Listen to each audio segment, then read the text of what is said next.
It's about to go down with Marc and Cathey, a live coaching show about dropping ideas. Marc and Cathey coach and have conversations with brilliant idea creators who are reimagining the world through the expression of their words, thoughts, and action. Hey, everybody. Welcome to It's About to Go Down with Marc and Cathey. I'm Cathey Armias. And I'm Mark Williams. And we are here with our awesome, amazing friends from season 2. Yay! Welcome, everybody. We had such an amazing run with all of the guests that came on season 2, and we're doing another special wrap up. And so today we have some of our folks that were on season 2, and then there's a couple people that are missing, but we'll definitely acknowledge them. And we're gonna start by talking to some of our guests and just saying like, hey, what's happened since the show? Where's your idea? And what are you doing now? And the first guest and friend that we want to start with is Crystal Bonds. Crystal had the most amazing idea to disrupt the way that we currently do, the way that we're currently doing education. And so Crystal, please tell us a little bit about your idea and how it's maybe changed since we talked to you. Okay, there's a background interruption noise. So the idea is about some things that happened when I grew up, and it was so much, basically, there's some things that happened. Cathey, you're so good at like wrapping it up real quick, because I did my 2 minutes before, and it took me how long? So I think that I need I will do an olive branch. Please help me here. Okay, I'll help you, Crystal. Okay, I remember this conversation with you. That was really awesome. Is like, you in your episode, you were talking about some not so great things that happened to you during your your walk through the educational system, and then you thought, well, maybe when you got older, it might have been better for future generations, but you saw your daughter struggling with the same thing. And so your idea as also a principal leader in the community, it was to kind of upheave the system the way it is right now and get help to the communities that need it and get help to the schools that need it the most. So did I do okay on wrapping that up for you, Crystal? Hold on. Let me jump in for a sec here. Yeah, come on, Mark. Come on. Can I tell you how much I love Crystal Bonds? She is an absolute amazing person. I told her earlier today that she is my role model. She is a networking queen. She is a brilliant school leader. And yes, she went through a lot of tough times. And I think those tough times really shaped her vision for what children need in our school system. And the word need is so critically important. And what I remember about our conversation was Cathey started drawing this circle, and then Crystal started drawing another circle. And all of a sudden there were these spokes in the circle and all of these words written in the circle. And we started calling it a needs score and a needs assessment. And I have to let everybody know that when I talked to Crystal earlier today, before this episode, she has said to me, and Crystal, I don't even know if you remember this, you said to me, oh, I got to get back to work on my needs assessment. So I know that the wheels, no pun intended, are still turning and working on it. So Crystal, if you could just tell us, like, what have you been doing or what have been the latest thoughts on your mind as it comes to the needs assessment and what you would like to do with it for moving forward? So yes, I've met with my board of directors, formed a nice cohort. We've got the organization copywritten and the symbol and the name incorporated. We've done so many things since then. Now, with regards to the needs assessment, websites being built and all of the words, I'm just excited about the progress of the organization. But with regards to the needs assessment, I'm having it like I'm vetting it with some of my colleagues who are really into research. We've taken some assessments from the Department of Ed and different states to say, what are people really looking for? What are the assessments, what are they what are they looking for? However, we don't want it to be something like a quality review or something that people are rated. We really want like rated for scores for academic achievement. We want to see where the schools stand and what are the needs of the internal and external barriers and things that will, I guess, inhibit student achievement. So we had the wheel. We broke it down. We had like 19 different points. We've followed some of your direction. We broke down into 3 major categories and 6 different criteria. And now we have to just assign a score point to it, like not a Likert scale, but more of a like, we don't know how many points to give to each one. You know what I mean? It's like, you give a scale of 5, or do you just give a 1 or 2? Like, because now you want it to be where when people are looking at this assessment, they can look at a school holistically and say, wow, this is this wheel. Okay, this is where this school stands, and they can understand it. And you don't need, a whole key to figure it out. And anyone can understand, wow, this school really is in need, from the student achievement to the socioeconomic status to, maybe the digital divide, to historical, perspectives, teacher turnover, the the longevity of the school leader. There are all these things that may not typically be included in school assessment because it's only about students, but we know it's the student is at the core.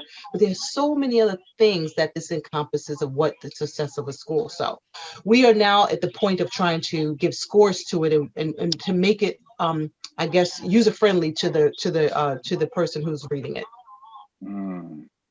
I love that, Crystal. I love that you're putting it out there to other educators, getting that expert advice. And I love the fact, talk to me, Cathey, I love the fact that the idea is coming alive, this needs assessment score.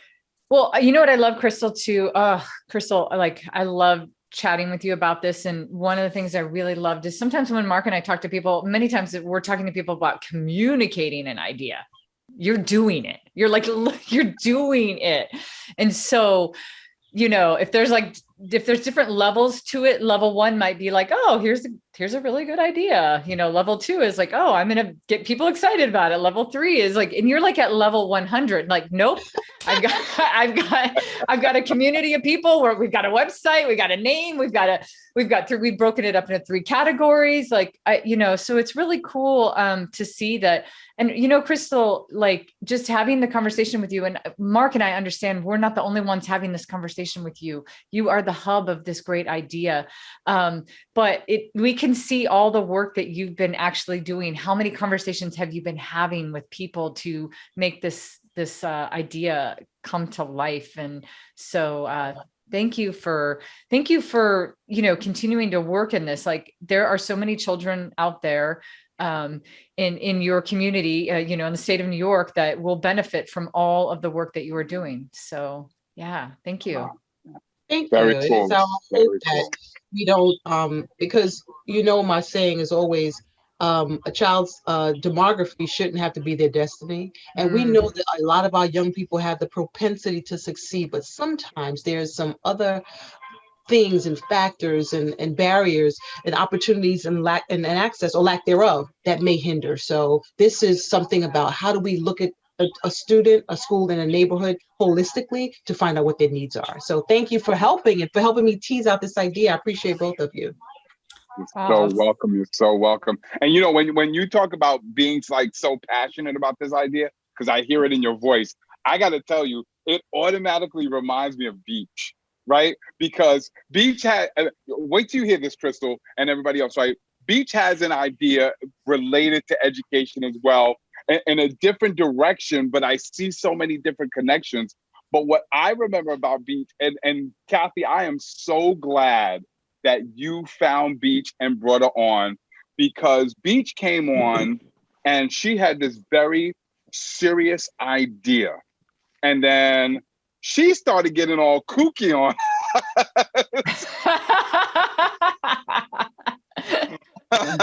But I say kooky, but it was really just the passion for your ideas. So, Beach, for anybody who didn't hear about it or didn't get to watch your episode yet, tell everybody in the group, what was your idea? And like, what's been happening since you shared that idea with us during the conversation?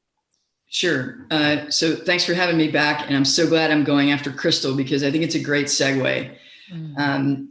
My idea is a public service academy. And so put a pin in that, move it aside. Backstory, I went to the United States Military Academy, which is a military academy. There's West Point, that's where I went. And then there's Air Force Academy, Annapolis, et cetera. And I graduated in 1991. And when I was there, we learned about ethics, morals, leadership, moral and ethical leadership. But then we also learned about what it is to be an officer in the United States Army and what it is to be a leader of character. But we majored in things like I majored in Latin American studies. Other people majored in computer science or whatever. And then there's this underlying thing of military. We're in a military academy, we're a uniform, we study about military history with the intention that we serve in the United States Army after, which I did. And so while my idea is not it's not necessarily a new idea, it's an idea that I want to see come to fruition, which is a public service academy. Imagine if people who wanted to serve their country or even their planet by studying how to solve pervasive problems that everybody is dealing with. So instead of majoring in English or math, imagine majoring in housing, imagine majoring in food security, or majoring in a thriving global environment, mental health, or equitable public policy, right? And then when you graduate, you go off and you do work with social change organizations in that realm. And by the way, I don't like to use the term nonprofit because nonprofit says what we don't do. And I absolutely 100% like to talk about what we do.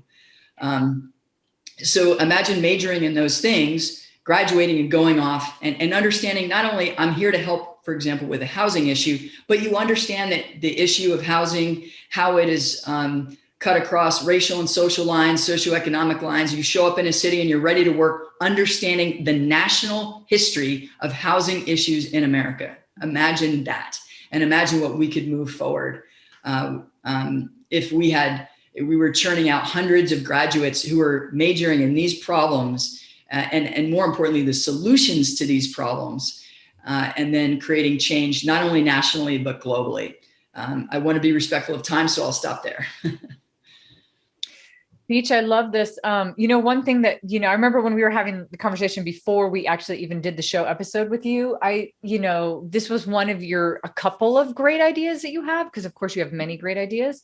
One of the things that I love that you still did this idea is you were like, well, I mean, other people have talked about this before. I'm not the first person to talk about it, but then we encourage you like, no, talk about it. In order for something to come to life, people need to hear about it over and over.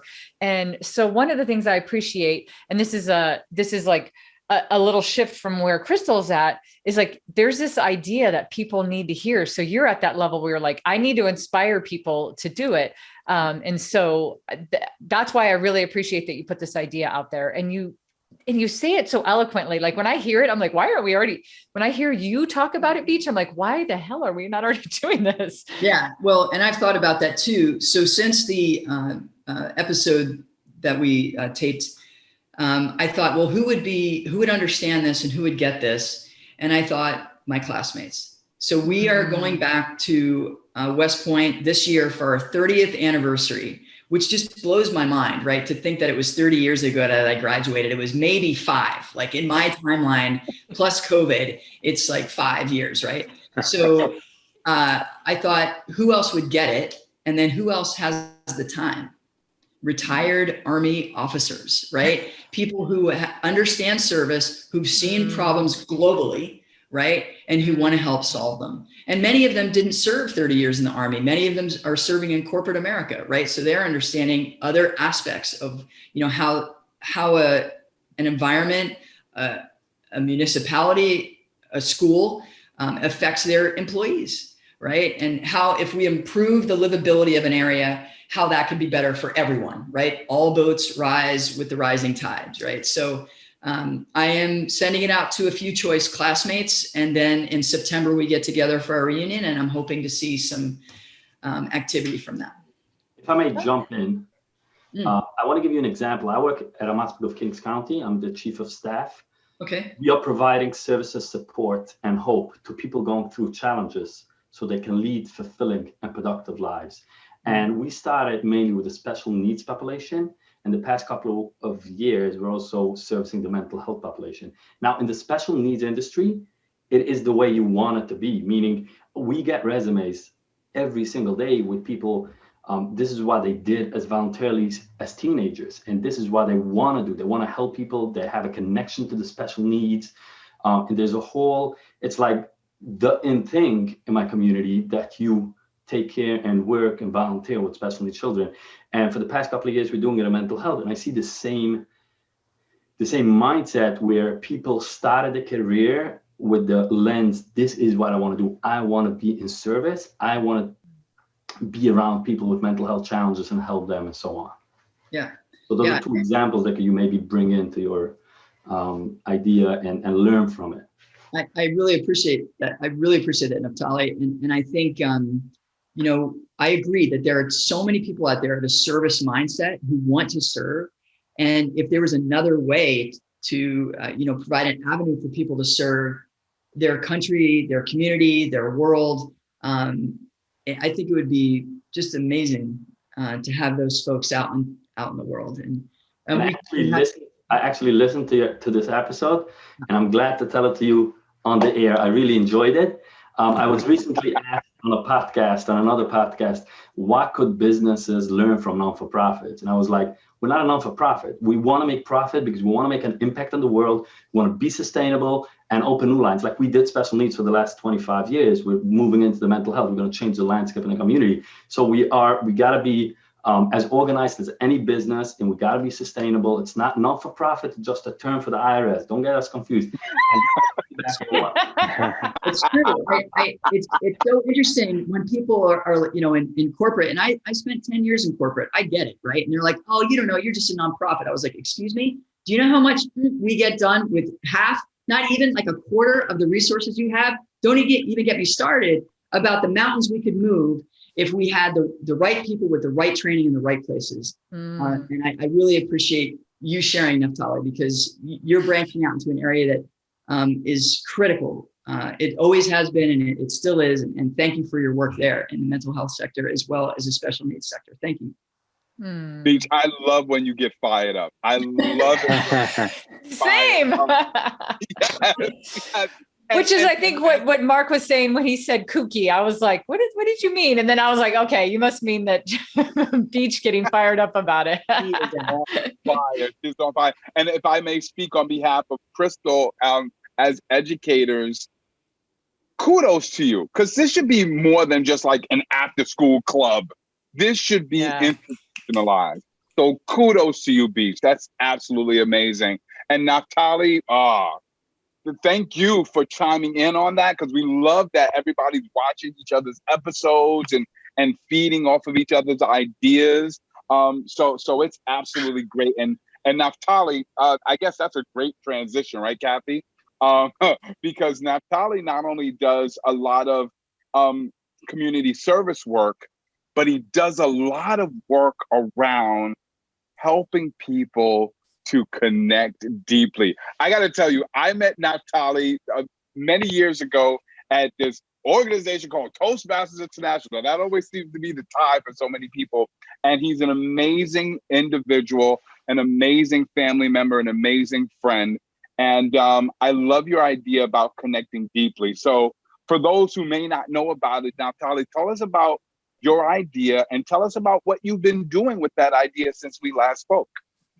Sure. I'm excited to share it with everybody on this call and everybody watching out there. So I want to back up and just share my personal mission statement, why I exist. And I have it. I'm so proud of it that I have it in my office, to connect deeply with Hashem, God, family, and community through service and influence.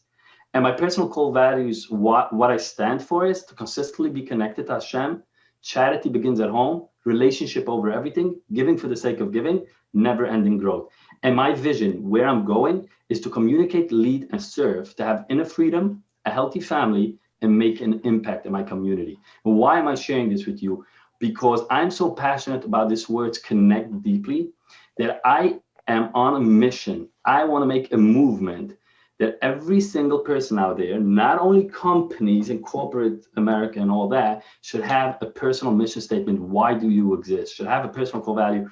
What do you stand for? And have a personal vision. Where am I going? So what I have been doing with all this since we taped this episode, I wanted to break it into a very short guide, like a workshop that it's very portable, that with, if you take a couple of hours into your calendar with this curriculum, you could come up with your personal mission statement, why you exist, with your personal core values, what you stand for, and with your vision, where you're going.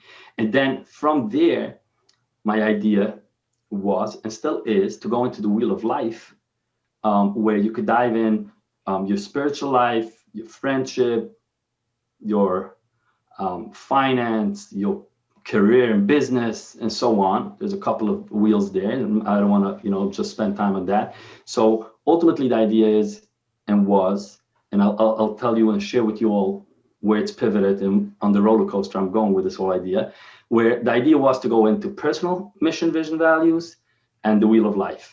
Then after this call, I started making a lot of research and plugged in some other people helped me make research. And what they came back to was, people are not so excited to work on their own personal growth than into business growth. If you could, talk about the personal mission, values, vision, wheel of life, and then once you hit the career wheel of life spot, you go into business, mission, values, vision, you're going to have more sustainability, more people will listen and come from that angle. And I was going with it for a while, continuing to make the research, ask around. And it's true. People will rather pick up an ad and spend money, spend time to work on the business than to work with themselves. And my argument is, you want to connect deeper to the people around you. You want to connect deeper to your family. You want to connect deeper to the people you work with. You're a leader. You want to connect deeper to your employees. And so on. It all has to start with the person in the middle, with you. Connect deeper with yourself so you know why you exist, know what you stand for and where you're going before you can even, jump into business. But at a point, I was like, so I got to come in from the business perspective. And then once I have, a conversation with a business leader, and I was so excited about it at one point, because if I could have a business leader, a CEO, or anybody in the C spot of a business, figure out their personal mission statements and the business mission statement, it's a ripple effect, because if they employ 20 people, 50 people, it's going to change the whole land, the whole organization and the families of the people working there and so on and so forth. Versus when I touch one individual only, it's going to change him and his family and the whole legacy, which is amazing. So I was running with this idea for a while. Then I had a conversation with my coach, and my coach was like, Naftali, I know you for a couple of years. You started talking about personal mission, values, and vision, because that's where your heart is. You want to connect deeper to one-on-one people on a personal level. Maybe from a business perspective, you should rather focus on business owners or C-level people, entrepreneurs, and all that. But by the way, I'm not doing it for business. I'm doing it as a hobby, because this is part of who I am, why I exist, and what I want to do. I want to serve the community. I want to make an impact. I want to lead and all that. So if it's not because of an ROI, you want to make business, stick to what you want to do. And he's taking me back. No, focus, find individual people. We're working on curriculum, workshops, and ideas.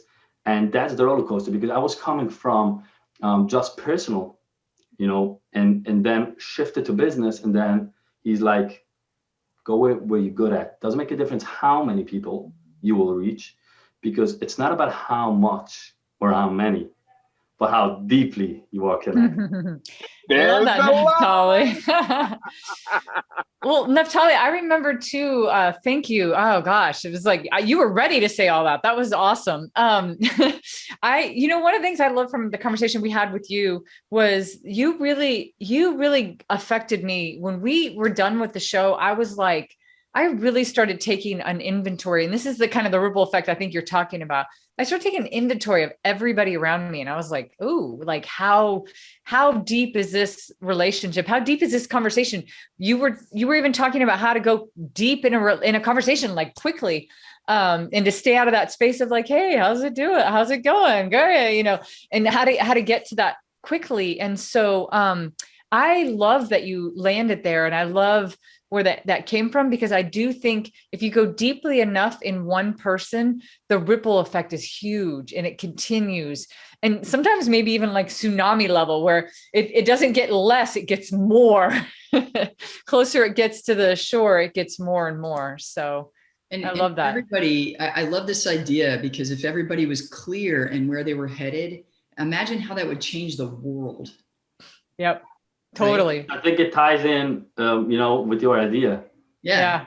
That could be like one of the classes in the first year at the Public Service Academy. Who are you? What do you stand for? Yep. Go ahead, Professor Tessler. So first of all, I would love to come with you on the military academy. But very interestingly, that I got that name in the community. So I think I'll be able to take off with this. I had somebody call me up, and he is working in Keller Williams. It's a huge, real estate agency. And he's like, I have outgrew my coach, and I'm trying to get the top coach in Keller Williams. And he has 2 people working and getting him, connections to that guy, because it's not easy to get on this guy's, list of clients. And he's like, finally, he got, and that made the coach that he's looking so much forward to talk to sends him an email. Before I even talk to you, I would love to know your values. And he calls me up, Naftali, help me out here. How do I make my values? I'm like, if you want to start doing leadership, you want to start doing service, whatever you want to start, like, first connect deeper with the guy in the mirror, so you could ultimately, pour over and lead servant leadership and make a difference in the community around you. Wonderful. And Naftali, as you talk about that, and you talk about how your coach said, listen, go with what's at your heart, what's at your core, what's your passion, what's your interest, what initially got you into this. It reminds me, Cathey, of the conversation that we had with Amelia, right? Because at the end of the day, we were talking about the superpower skills, or what we ultimately called like those high income skills. But at the end of the day, it was about something that you do that people come to you for, that you can not only do just, at a whim or for, a hobby, but you can turn it into a high income skill. So Amelia, Naftali and I are coming at everybody from Brooklyn, but you are coming from the other side. I always say Cathey comes from the other side of the planet. You are really coming from the other side of the planet in Singapore. So good morning, and tell everybody what your idea is and what you've been doing with it since we talked. 100%. I mean, first and foremost, I really just want to thank you, both of you, Marc and Cathey, for being our cheerleader on and off camera. I feel that it is your energy, the both of you, that it's very contagious, and it rubs off on all of us, whether, it's us in this international room, or even the people who are watching the episodes on YouTube. And I'm sure everybody here would agree with me, right?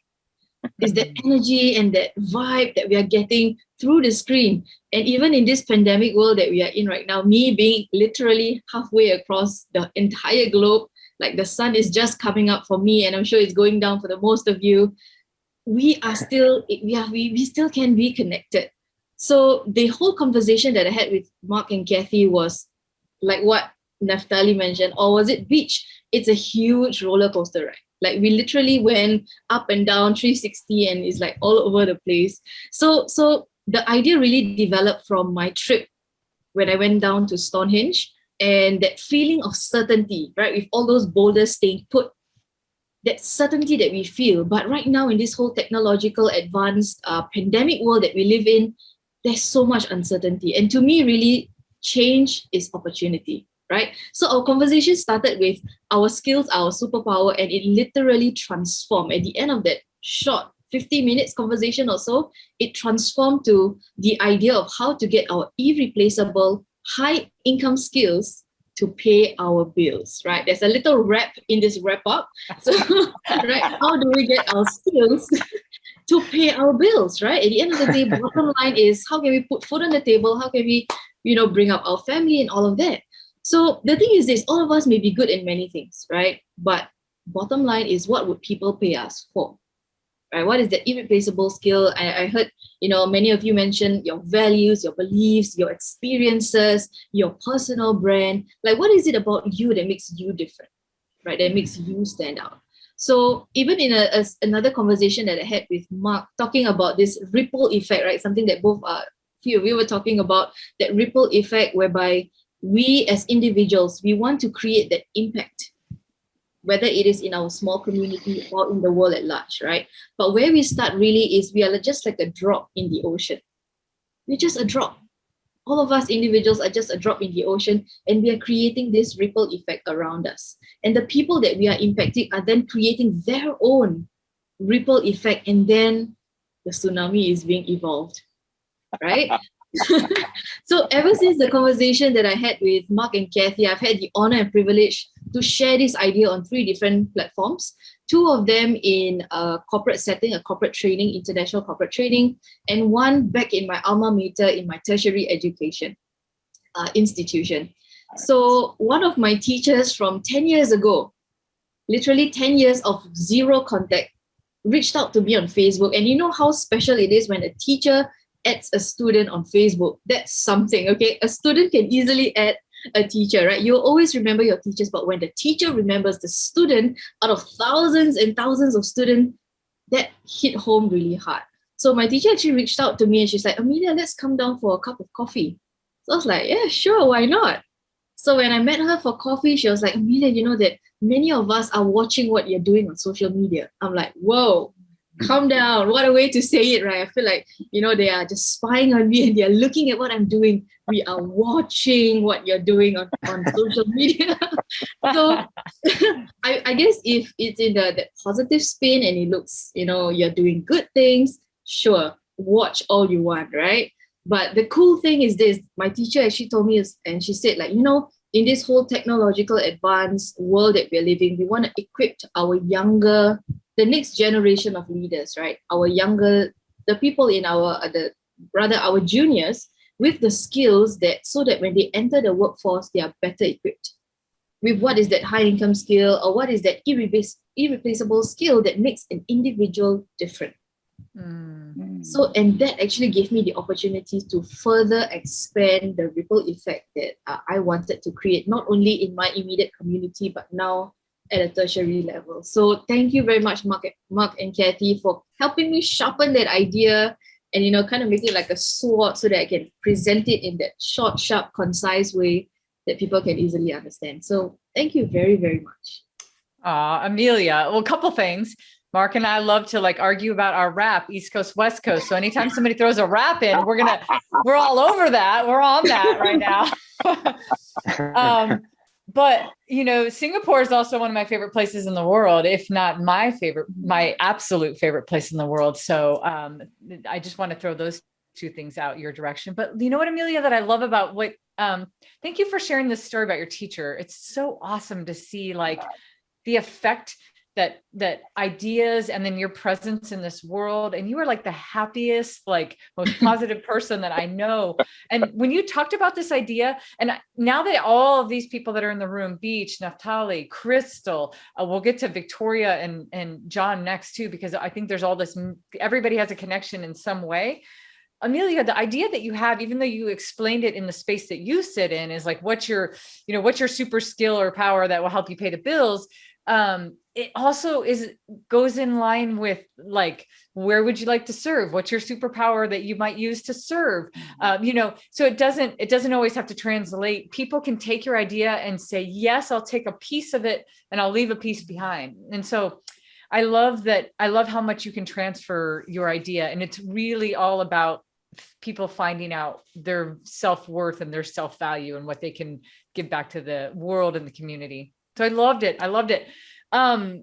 Thank you, Amelia. And thank you for being up at the crack of dawn. We know, I think your background describes exactly what's going on right now in Singapore. In Singapore, yes. Marc, we're going to switch over to Victoria. So if you want to introduce Victoria, that would be awesome. Oh, the good doctor is in the house. Listen, I think, Cathey, when we did the episode with Victoria, she was in the process of becoming a doctor. So now the transition is complete. The doctor, the PhD herself, Victoria, I've adored you since the day I met you. I think you're so brilliant. And I think you have such a deep passion for what you do. And especially as an educator, I love the fact that you serve children, you serve families, and you really just, as we're all trying to do on this call, just really trying to make the world a better place. And you have found your irreplaceable skill in doing that. So I loved our conversation. And I'd love for you to take the opportunity to share with everybody else what you talked about with us and what have you been doing with the idea since we last spoke. Yeah, I love it. Mark, can I hire you to like do all my introductions? You're awesome. And I want to say, Cathey, didn't you just get married? I did. I just got married. Yes. I was stalking you on Facebook. So congratulations. And Mark, you're like in the background dancing. I love it. It was so great. I was like, where was my invitation? I'm kidding. But I loved listening to everyone so far. And I know, John, you're going to, speak after me. And I just think that we all are meant to be together on this call because there's so many intertwined I'm just hearing so many things. I'm like, oh yeah, well, we can talk. And, Naftali and Beach and Crystal, and it's incredible.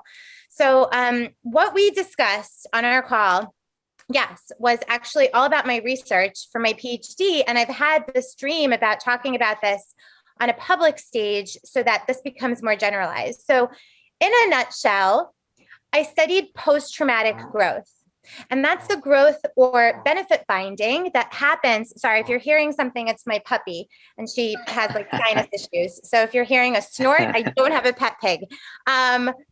So post-traumatic growth is the growth or benefit finding that happens for a person or a group of people.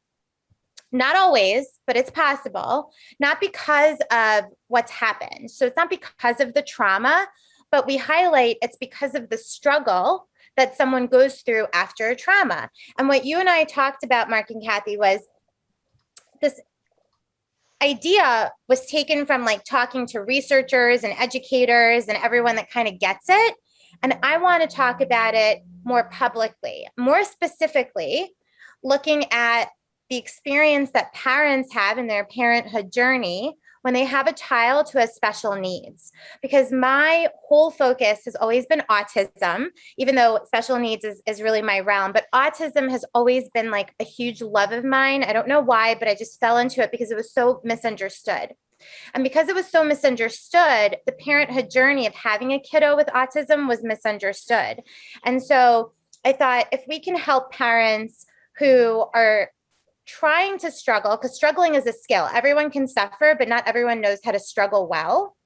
If we can really find out the specifics around that, we can help all parents on their parenthood journey. You don't even have to have a kid with special needs. You could just be a parent, right? Because if we help parents, we can help kids. It's not just about fixing a kid in therapy. It's about really like shifting the intergenerational trauma and all of the dynamics that happen within the family system. And we can do that by helping people learn not how to just get over, be resilient, and go back to where they were previously, but like really get that wisdom. And so I, since our conversation, have really taken this from an academic space and a research space into talking to groups. I partnered and collaborated and merged with other coaches and parents of children with special needs, creating coaching programs for parents who have never heard of this outcome of trauma. And it's exploded. It's been wonderful. I'm writing a chapter for a textbook specifically just on this. I was invited to do that by my mentor, actually, who is writing her third book on it. And I'm writing my own stuff. And I'm also creating a tool for clinicians and parents to use inside of the home to psychoeducate their kids and know what to say, because that's the number one thing. We don't have resources. We have resources for people who can afford it, but we don't have resources for people who, just don't know otherwise. So my whole, world has exploded, and I will be on the TEDx stage, guys. I don't know when it will happen, but I really want to talk about this. So it's been wonderful. Yeah, it's been really fun. Victoria, you are amazing. So congratulations, first of all, on getting you becoming Dr. Victoria.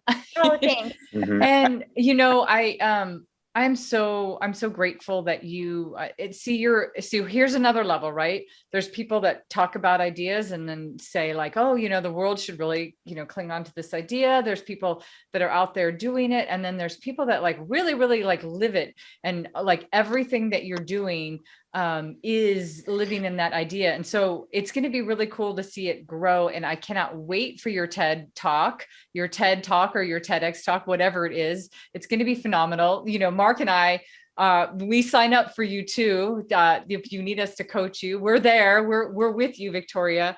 Everyone heard that, right? Because I am going to be You're going to be like, this damn Victoria bothering me. I'm going to no, it's like, it's out there now, Victoria. No, but I love, because this is my favorite kind of idea to talk about, is when you take an idea and you turn it inside out. It's like everybody talks about the kids, but where can we start? Like, first, how do we start with the parents? Changing the way. I remember in our episode, you were like, you have to change your, like, I remember something you specifically said, Victoria, that like really stuck with me. It's like, you have to change your dreams and goals for your kid. You have a kid and then when you find out they have special needs. And so it's starting first with the parents and the way they think but then starting, going from the trauma piece and growing from that, like who talks about that? That's awesome. Not many people, right? So only Dr. Victoria Grinman. Not only me, guys, but it's a good conversation. No, it's just very unique, So yeah. I'm sorry for jumping in, but I cannot. No, Naftali, I saw you. I was like, Naftali wants to say something. I work at a hospital of Kings County, and it's an organization for special needs children. They literally took the landscape and the view and the lens people look at special needs children, Down syndrome, autism, and they literally changed it in the community. Before my time, before I worked there, and the kids in the community were literally, hidden in the closets, in the basements. People were, the stigma was so high around these special needs children until today, where if a special needs child walks into a wedding, she's going to be on stage with the bride. If they want to have the mic in the middle of a choir, they're going to get the mic because they're so looked up upon. And this was hard work over 25 years. The founder of the organization, and we came a long way. And we're about to do the same thing to the mental health community, where number one thing is we're going to remove the stigma of the mental health, challenges. But to your point about educating and all that, we actually have, and we're working on our business mission statement and business values. Interesting, right? Naftali is in the C-level. What an idea. Like, that's an idea. One of the values that we're about to roll out, and not roll out as a cookie though, like really make initiatives that are under it and do stuff with it, is competencies. Meaning, not competencies if you need to work in the organization, you're doing billing, you need to know how to bill, you need to know how to talk to the phone. Above and beyond that, where we say know better to serve better. Knowledge is power, powerful service, powerful impact, and care to learn more about the people you care for. And the initiative around this will be, if you are working in this organization and you are talking to parents with special needs children, autism is one of them. And even though you're only doing the billing, even though you're only scheduling a call, whatever you do, you better know everything about autism when you are talking to this mother. So here's your invite to the stage, where this is an initiative we're rolling out, that everybody in the organization dealing with a specific diagnosis. We have many diagnoses on the special needs side, many diagnoses from the DSM on the OMH side. You gotta be in the know, because knowledge is power, and this is the only way we could serve better. You gotta understand the parents and about the whole trauma thing that you're discussing about the autism. I want to learn more about it, and I want everybody working in this organization to learn more about it. Let's do it. Let's collaborate. Let's do it. I love it. Collaboration's going on right here. Look at that. That's awesome. This is why we're doing this. Yes. Very cool. Thanks, Naftali. We should definitely get together and talk. Very cool. That connection. We'll definitely make that connection. Right, Cathey? Yep, absolutely. Absolutely. Oh, Cathey, we got one other person that we got to talk about. Oh, Cathey, do this introduction for us. This introduction. Yep. Okay. So this is our friend John Waller. John, actually, so we're recording this today, but John is the He is the 10th. He was the last episode of season 2, but so he's John, you're the closer. And so you're the closer here too. I just was like making that analogy. I was like, wow, you closed out the season. You're going to close out this episode, this wrap up episode. And so it shall be. And so it shall be. John Waller is one of the most phenomenal, amazing human beings that I know. He's a very dear friend of me personally. But John's episode was extremely deep and touching. John told us about his journey and what he's done, what he had done. Like I remember him telling the journey about going through Europe and just like making a random like, I'm going to get off on the next stop and I'm going to have a conversation with somebody that like I wouldn't have had a conversation with. And so, John, tell us a little bit more about like what you talked about then and like what it's meant to you since we had the conversation. Yeah, sure. So the concept was no ordinary moments. And it was expanding on this idea that in life, that every encounter, every moment, every interaction, every action has the potential to be extraordinary.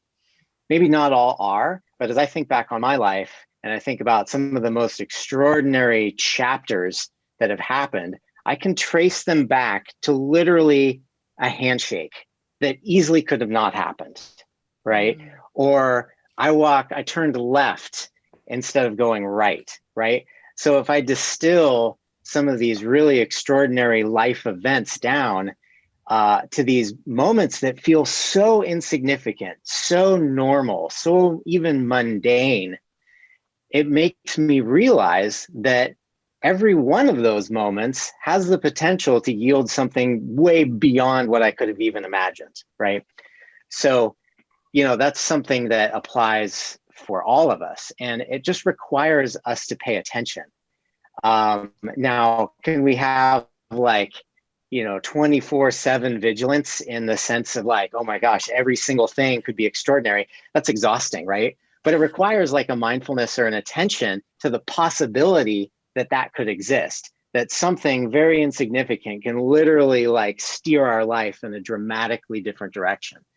So for me, when I talked to you guys back in, I guess it was November, October, I was telling you about this concept and how that really crescendoed for me in my own life is that a very, very sort of insignificant bit of paperwork, insurance paperwork, led me to visit a doctor, which led me 3 weeks later to get a stage 4 cancer diagnosis. So that could have easily not happened. And, I was very close to the edge when I got that diagnosis. And, it could have been so simple for me to just take that paper and be like, throw it in the garbage, but I didn't. I filled it out and I got insurance, which led me to a doctor, which led me to a diagnosis, which led me to some pretty extraordinary care. So immediately after we talked, I went through a 6-month chemotherapy. It was pretty grueling. And I was able to have a pretty good response and pull myself back away from the edge and buy myself some time. And so really what I've done with that concept since is that I'm always paying attention because my life now is consumed by my full-time job is self-care and healing from cancer. And I have a long and pretty hard road ahead of me. And so I have a lot of meetings. I have a lot of interactions with people. People reach out to me and give me advice. And I'm always trying to pay attention to that one thing that might be a catalyst for something that it makes a huge impact on my health and my longevity, right?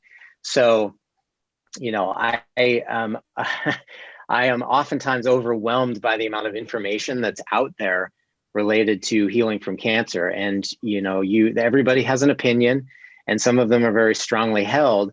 And I encounter people all the time that in good intention are soliciting their opinions to me. And I have to pay attention. I can't discount anything really, but I have to, while sort of being aware and paying attention to the possibility, I also have to have a filter, right? And the filter has to kind of process out some stuff, right? Because some stuff I just can't absorb all of it. Like it's too much, right? So, but my radar is on because my life depends on it. And I'm about ready to start. I've been on like chemo vacation for a couple of months now, rebuilding my body and recovering from the last chemotherapy. I'll start another chemotherapy round on August 10th that is kind of like an appetizer. If I have a good response to that, then I get the full entree, the full Western medicine entree of a lot more chemotherapy and maybe some surgery. And that's the path that I have chosen towards being cancer-free. You know, everyone has their own unique path. There's no formula for this at all. And that's where paying attention becomes exceptionally important for each person, because all these encounters with people, all this information, you know, all these times that you take a left instead of going right, every one of those could matter to the point of my life, right?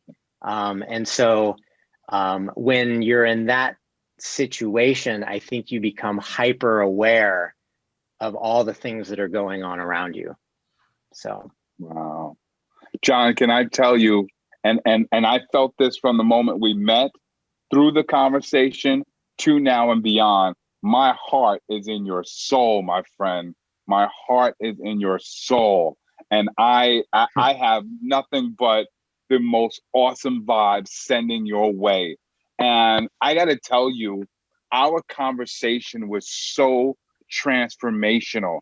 I mean, you took it to such a deep level, but I just want to remind everybody that during that conversation that you, I, and Cathey had, we played a little game. And I don't know if you remember, but we all played a little game of no ordinary moment. And I bring that up because I would love for everybody, when we're done with this call, at dinner, at breakfast, at lunch, around the water cooler, when everybody gets together, whatever it may be, to take a moment to think about something you thought was just an ordinary moment. Like when John said, when you turned left, when you could have turned right, and think about what it has produced in your life, because I thought that was so amazing. And if we could all be more aware of, like you said, not every single moment, but if we could be more aware of those no ordinary moments, just imagine how much appreciation we would have for the things in our life and for the people in our lives. And there's been no ordinary moment, the moment that I met Cathey, because that ordinary moment of walking into a workshop has led to something like this today. So, John, thank you for that sentiment. Absolutely amazing and transformational conversation. Whew. Yeah. When you think about it, when you kind of apply that umbrella to life, it gives greater value and importance to every single thing that you do. Even like filling out that little insurance paperwork, when you realize that it has the potential to be important, you give it a little extra care and a little extra attention, right? And if we can do that in all areas of our life, in our interactions with people, in the text messages that we send, in the handshakes that we give, in the focus that we have on writing something, like, you know, it can really elevate the extraordinary possibilities that are waiting for us in life that we just can't even imagine. Wow, I want to share a light bulb moment that I'm having as we speak. So we're into competencies to make sure our staff on any level, you know, get competent in levels that they don't necessarily need for their job. And one of the things that we're messing around with is habit 5 of the 7 habits of highly effective people, Steve Covey: seek first to understand, then to be understood. And competent communication, active listening is one of the things on the radar to teach the staff. But what I'm thinking about now, that active listening starts with you. Start listening to the moments that you're walking through in life that you thought is an ordinary moment. Wow. Yeah. So good, John. I think it's such a good wrap up for here. Ever since you actually told me that concept, and we just had it in a casual conversation a long time ago, I apply it so many times. And so the way that you eloquently told us all here again, and thank you for the update. I didn't want to share anything that you didn't want to share, so I left it open to you. But thank you for being, coming back and sharing with all of us and being vulnerable about the space that you're in right now. And super grateful that you took the time to fill that paper out and put you on this wonderful this journey that you are working so hard at and doing so well at. I just want to call out really quick, Marc, before we close out. There's 4 people. Can I share one thing? Oh yeah, Victoria, go for it. It's just a thought, and I'm gonna regret it if I don't share it. John, as you were talking, and then Naftali, you chimed in, and my thought was, John, was all the work that I'm doing, and I hear like Amelia and Naftali and you, and what all of us are doing who are really interested in, working with people and putting out these messages into the world, is really makes me think that it's all about really getting people back to home base, which is back to themselves, because the whole mindfulness, trauma, right? All of these things take us out of our bodies, and it makes us disconnected from our true self, from our being, right? We talk about the trauma body. We talk about, being kind of aloof to what's going on around us. And when we are connected to ourselves, we do notice those moments, and we do notice those things, it's a beautiful thing. So the efforts from all of us is really this global effort of getting people back to here. And when we're here, that emanates out. We can be more thoughtful. We could be more, friendly, kind, and helpful and considerate. And, always ask, like, what's my responsibility in this situation? What's my responsibility in this, sort of predicament I found myself in, rather than what's going on out there? Why, blaming and kind of like, what did I do? God, blaming everything, really going back to over here with us. So I love your message. And so now I'm going to also think about all of these moments as not ordinary. And they're not. All of the most amazing things that have happened out of like moments that seem so ordinary, right? Yeah, exactly. Yeah. They're such finite moments that literally were like 10 seconds, So cool to think about. Yeah, I love it. Thank you, Victoria. That's awesome. Way to kind of put a kind of cap on that.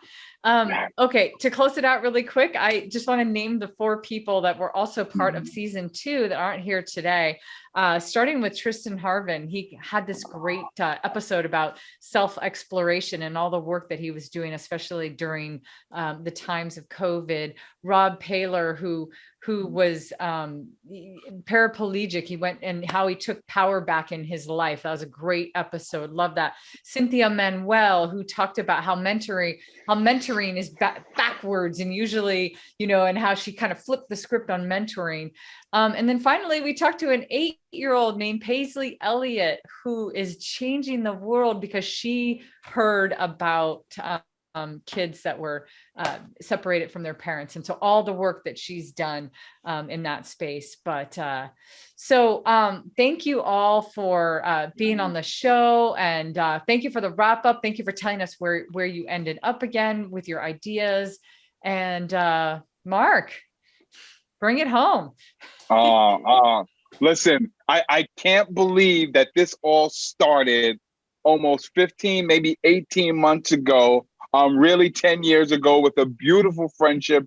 My sister, Cathey, I love you to death, and I love doing this, and I love all the amazing people that we're meeting. We've done this in season 1. We've now wrapped up season 2. We're already in production of season 3. So everybody make sure you check out more episodes if it's about to go down. Check out the website, It's About to Go Down show, and make sure that you go on to the website. And if you have an idea that you want to drop and have us discuss it with you so that you can reach more people, absolutely reach out to Marc and Cathey. With that said, I got to ask everybody, at the end of our season 1 wrap up, on the count of 3, we have to all say together, That's a wrap. Did we say that's a wrap or did we say it's a wrap? Cathey, which one do we do? Which pronoun do we use? I think we said that's a wrap. All right, so we're gonna go with that's a wrap. All right, so on the count of 3, 1, 2, 3. That's a wrap.